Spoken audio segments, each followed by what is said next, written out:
morning. Bo, could you please read the problem? And Bobby, could you please translate? Flippin' physics.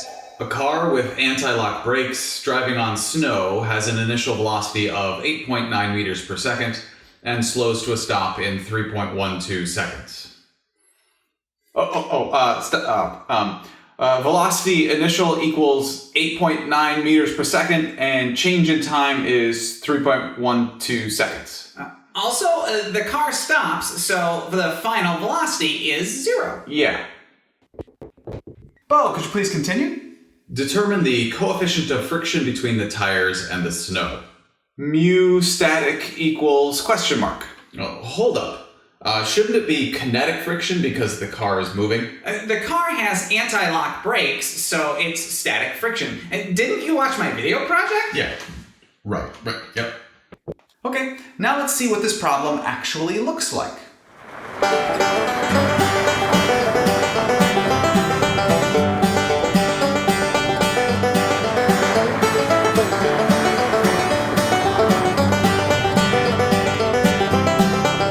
Billy, how shall we begin?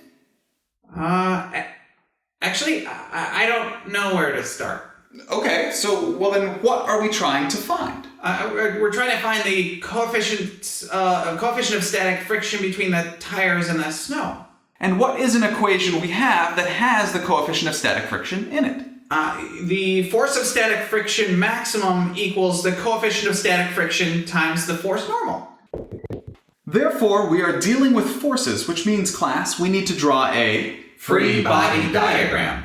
Billy, what are the forces in the free body diagram? The force applied is to the right, the force normal is up, the force of gravity is down, and the force of static friction is to the left.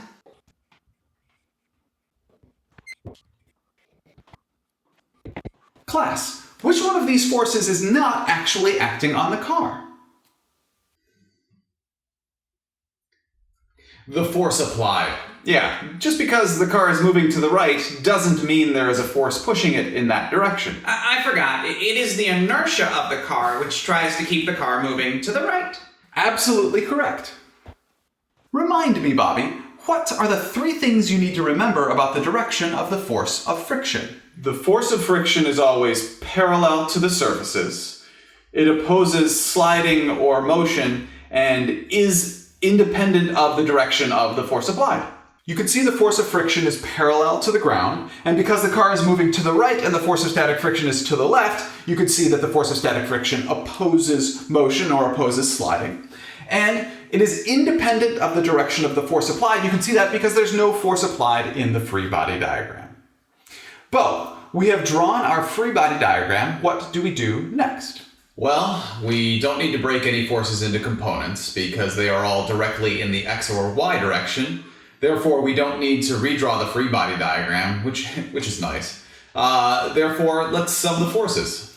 Okay, Bo, please pick a direction and sum the forces. Okay, let's do the net force in the y direction equals the force normal minus the force of gravity, which equals mass times the acceleration of the car in the y direction, which is 0 because the car isn't moving in the y direction.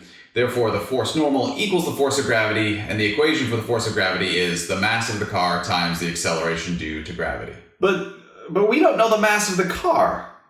I can feel it's almost party time.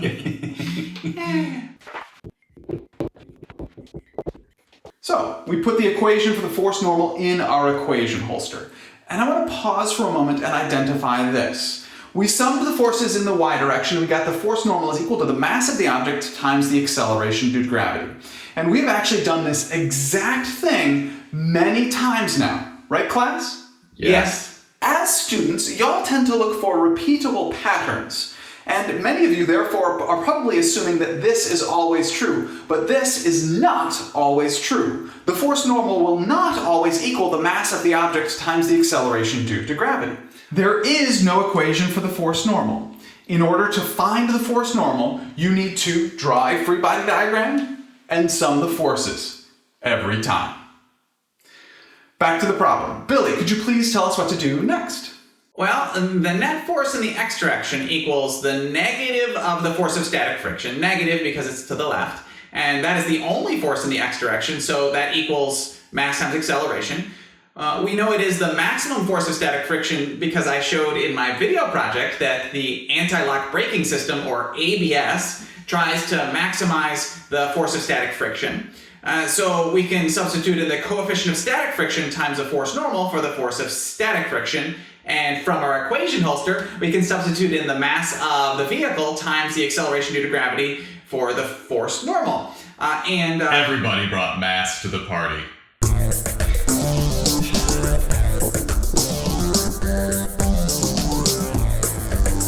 Everybody brought mass.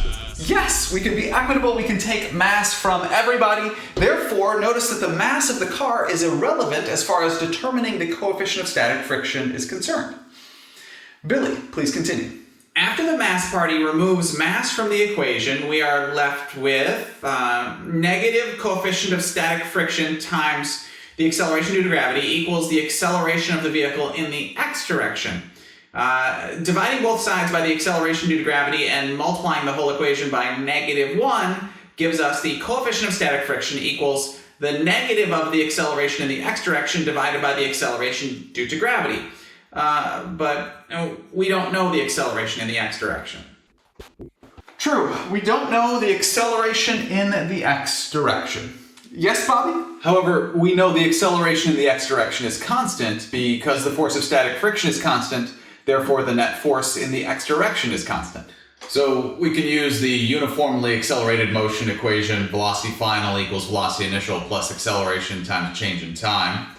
Subtract velocity initial from both sides of the equation, and then divide by change in time to give us acceleration equals velocity final minus velocity initial divided by change in time. Which is the equation for acceleration. Yeah, that's right. Thanks. You're welcome. We can now substitute in numbers to solve for the acceleration, right, Mr. P? Sure, Bo. Bobby, could you please substitute in values now? So acceleration equals 0 minus 8.9 divided by 3.12, which works out to be negative 2.85256 meters per second squared. Billy, please finish. Okay, let's see then. The static coefficient of friction equals the negative of negative 2.85256 divided by 9.81, which is 0.290781, or with sig figs 0.29. What are the dimensions for the coefficient of static friction? It doesn't have any. Jinx, you owe me soda. Thanks. Right, remember the coefficients of friction do not have dimensions. Now, I actually performed 9 different trials of this experiment, and each trial had a slightly different change in time. This meant I also determined slightly different coefficients of static friction for each trial. The range of values for the coefficients of friction was between 0.28 and 0.32, and the average value worked out to be 0.30. That means, for this specific situation, 0.30 is the average coefficient of static friction between these tires and a snow-covered road. Thank you very much for learning with me today. I enjoyed learning with you.